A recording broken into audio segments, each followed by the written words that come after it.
Welcome back to the Big Skinny with Lou Basenese, who's got a talking problem today. I'm a little bit behind schedule, and I hate to do that because I don't have all the insights. My next guest definitely has more insights than me when it comes to the energy landscape. And without further ado, I'd love to welcome Daniel Turner to the show. First time on the Big Skinny. Daniel, great to have you here with us, my friend.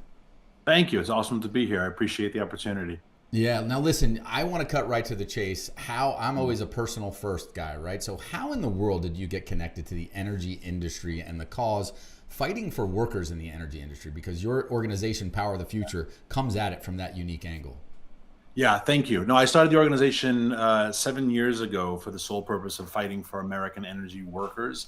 There was this war on American energy, and the people who make energy policy, like me, they come from New York City, even though I don't live in New York anymore. I live Hold on, Yankees or Mets fan? We got to settle this real Yankees, quick. 100%. All right, Yankees. we can continue, folks. Yeah. At least we got the real smart person on there. Unlike Now I David. live on a farm in rural Virginia, but my roots are in New York, and it's New Yorkers that make energy policy. It's Washingtonians, right? It's people in San Francisco.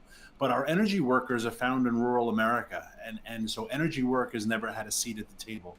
So I wanted to start an organization to advocate for them, but also start an organization where I couldn't be canceled, right? I mean, Yeah. when you talk energy, you're talking about a lot of sensitive subjects, obviously the economy, but also international affairs and politics. And I needed to say things that have to be said without fear of someone canceling me or, threatening to boycott my product or shut down my Right. Well, company. and the So I crazy can thing do is, that now. you're talking about saying things that are actually facts, but they didn't want the Yeah. facts out there, right? I mean, I Yeah, think you exactly. and I were. Go ahead. And this area is just one more example of it, right? This is going to be an uncomfortable conversation on AI and energy, but it's not because I hate any of these subjects. It's because the truth needs to be said. Yeah, I mean it's uncomfortable now. I think it's starting to come into the news, right? There's you shared with me a New York Post article about electricity bills in New Jersey going up. If you look around the financial media today, Zero Hedge is tweeting out about tomorrow's CPI print, and they're paying attention to electricity prices. There's a real choice being made now between consumers and computers, right? How do you see this playing out from your side of the perspective, understanding that you have intimate knowledge of the industry from the ground up, literally from the workers? Where do you see this reconciling? My biggest concern about AI is when it comes to energy consumption is that we've never been in this sort of exponential leap in energy consumption before. So if you go back to the beginning of the tech revolution, the 90s, people are likening it to that, right? When there was this internet revolution, well, didn't we all start buying computers and didn't we start building some data centers? And the answer is, yeah, we did.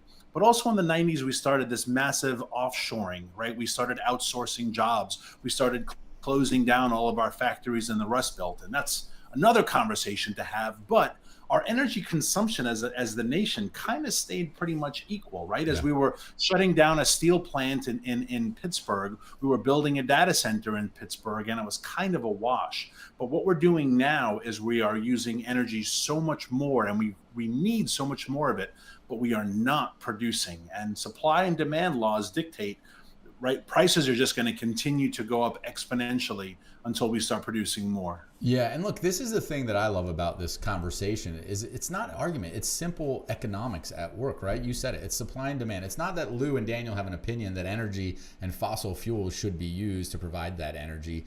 It's the fact of just a reality. I mean, if you look at data center energy demand, we're showing it on the screen, it's supposed to double in 5 years. This is just coming out today from Apollo's Torsten Slok. Where do you see the problems, right? Like obviously one problem, huge problem was resolved. We had a change in the administration and their political leanings, right? The big beautiful bill eliminated a lot of subsidies, not all. But where do you see the solutions coming, and how quick can they come from your vantage point? Because I think in my mind, it's not can they come, but it's can they come fast enough? Yeah, we recommended to the administration. I was in the White House a couple weeks ago, walking the Energy Dominance Council through this. We just outlined there's close to 100 electricity producing plants that have been slated to be shut down by the previous administration that are currently offline. You can put them back online, right? That's a pretty easy and quick fix. And some of them are well known, right? Indian Point Nuclear in New York, Diablo Canyon Nuclear in California, right? These are facilities that still exist. They just have to be put back online because that base load power is the real fear. When I talked to high school kids last week, and this question came up, and high school is a little difficult to understand these kind of larger principles, but I use this example which worked. If you live in suburbia, which a lot of these high school kids did, and I said there used to be this big field, right? It was a farm. It was grandpa's farm. And then the county gave permission, and they came in and they built 500 houses. And everyone's like, oh, look, they're building houses in that community. But you know what they didn't do is they didn't do anything about the road. And now all of a sudden, this little tiny road in a small town has bumper to bumper traffic, and all the locals are scratching their heads saying, what the hell happened? Like, how is this possible? Right. Like, everyone is enthusiastic about building 500 houses, but no one is enthusiastic about widening the road or putting in a roundabout or an intersection. And that's what we're doing. Roundabout, hold on. People that aren't from New Jersey have no clue what a roundabout is. You can't make a U-turn in New Jersey, which is probably the most insane, stupid thing I've ever seen. But anyway, I digress. But I like that analogy. So for those who don't know, a roundabout is you literally have to make a right turn to get off the highway to turn back around and make a left turn to turn around. But I love that analogy because I guess, so from your standpoint, like the numbers that you see, how much money needs to be invested to properly upgrade, widen the roads, the electric roads, if you will, to provide the capacity that we need? Well, I mean, the number is almost hard to quantify, but Morgan Stanley put out a report that said by the year 2030, we will need enough electricity to power AI as the entire Iberian Peninsula. All right, that's Portugal and Spain. Wow. And that's just to power artificial intelligence, not to run the AC in your house or power New York City or power Yankee Stadium. Lights can go out in Shea, right? But the rest of us, that much electricity just to power these data centers. And I use that analogy of building in the community because I think there's a lot of enthusiasm to bring in data centers. They don't add to traffic, right? You build these huge facilities. Once construction is done, in theory, they just generate revenue because the company is paying rent and paying the county, paying the state. But they are huge power sucks. Your average data center is the equivalent of 100,000 homes. So here in glorious Virginia, where I live, Glenn Youngkin, huge proponent of data centers. A third of America's data centers are on my drive from rural Virginia to Washington, D.C. So wild. No one would ever think that, but that is God's honest where truth. They're all located. And they've all been built in the last couple of years. So I tell people in Virginia, we've added the equivalent of 23 million residents in terms of consumption of electricity. We haven't added 23 million in terms of car, in terms of food, in terms of sewage, but electricity, 23 million people is a huge growth of population, but we haven't increased our electricity production really. So what happens? We're all paying 40% more for electricity. And people say, wow, this is crazy. That's what's good. That's what's happening. And I think that's right. I think that's the wake up moment, right? When you see your electricity bill go up and you go, wait a minute, nothing's changed. I didn't change my consumption from last year. If I look, you get your bills from Con Ed and it shows you what was your consumption last June and July, and you can see this. And if it doesn't change, but your bill goes up, I think that's where the rubber's going to meet the road. Or when, God forbid your power goes out because it had to be reallocated for data centers. So where do you think there's a danger that the public outcry over inflationary electricity costs drowns out the logic of and the need for all forms of energy to provide power, right? I mean, 100%. Yeah. How do we overcome that? Because I would say that one party's done a really good job at marketing. The other party's done a really terrible job at marketing and informing. And you talk about going into the high schools and informing the youth. I think we need to be out doing that on all things, not just politics, but investing. But how do you bridge that gap, the information gap, outside of everyone joining your organization? What are the other effective tools that people can use? I think people need to see why it's a benefit for the community. And right now they necessarily haven't seen that. The increased revenue for the county hasn't translated into lower property taxes, or, they always fudge these numbers. There's more money for schools, but what parent has ever seen their kid's education be better because they built a data center down the road, right? So there isn't that translation as to why it's better for the community. I think where the opportunity lies is that data centers don't have to be in urban areas. They don't have to be in suburban areas. They can be anywhere, and we should be putting them where the electricity is. So the governor of Alaska, for example, is making a big push to move data centers there, because once it's built, what do you care if it's 40 below zero, right? If they're running, they have all the coal, they have all the natural gas, they have plenty of water, they have plenty of land. So why isn't Microsoft building all of its data centers in the middle of nowhere in the tundra, or the Permian Basin in New Mexico, Texas border? Oh yeah. Right. One of the biggest problems with the natural gas boom there is that there isn't enough pipeline infrastructure to actually get the gas out. So they're burning it because it's cheaper than storing it. Why aren't we building data centers in the desert in the Permian Basin of New Mexico? Well, it makes perfect sense because I agree with that, because we're in Colorado Prairie that my employer works for. We're in Colorado, where Colorado you're not allowed to flare any gas at all. So everything has to be connected to pipe, so you don't have that issue, right? The gas gets captured.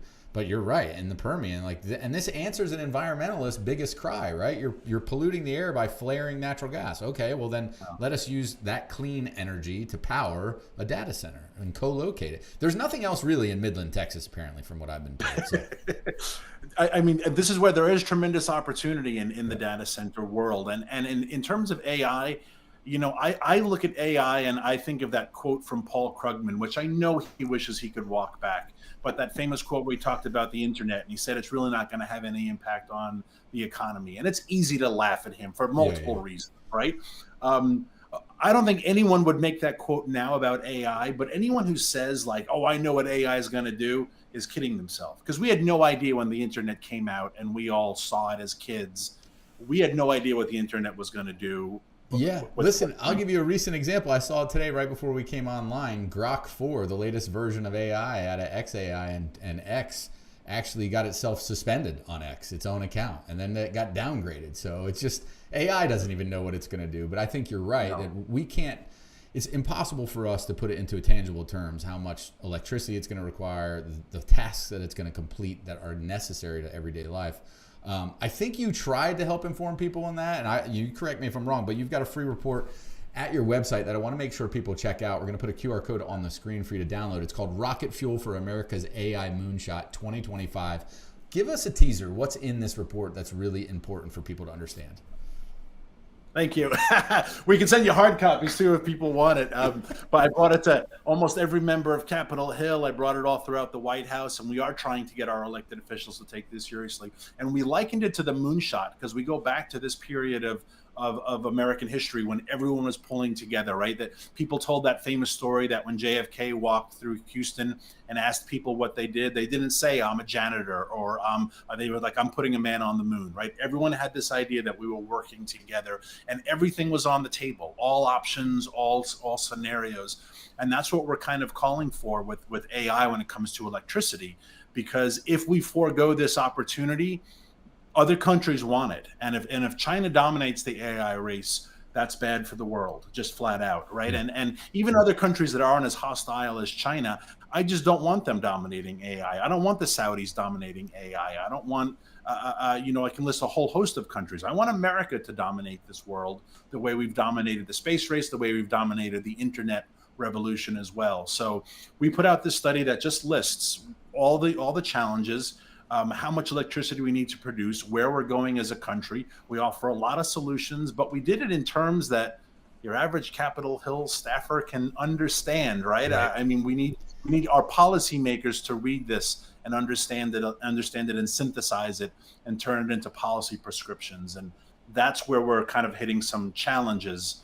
And if we lose this, we lose a huge opportunity. So there's a lot on the line. No, well, look, I appreciate the work that you're doing. I appreciate the vocal voice that you are. And from people, I want people to hear this from your description of what you are and why you exist. With so many loud voices in the energy conversation, ours will highlight truth, unmask agendas, expose hypocrisy, and reduce hyperbole. So you're getting to the facts, and that's what we're all about here, the Big Skinny. So I encourage everyone to go to PowerTheFuture.com, download your free copy of this report, and more importantly, go follow Daniel and his company and his organization so that you can be empowered with the truth on this AI energy crisis that I'm telling you and that I've been advocating is the biggest unknown problem that is getting exposed finally. But you got to stay informed because it's going to inform your investing from here on out.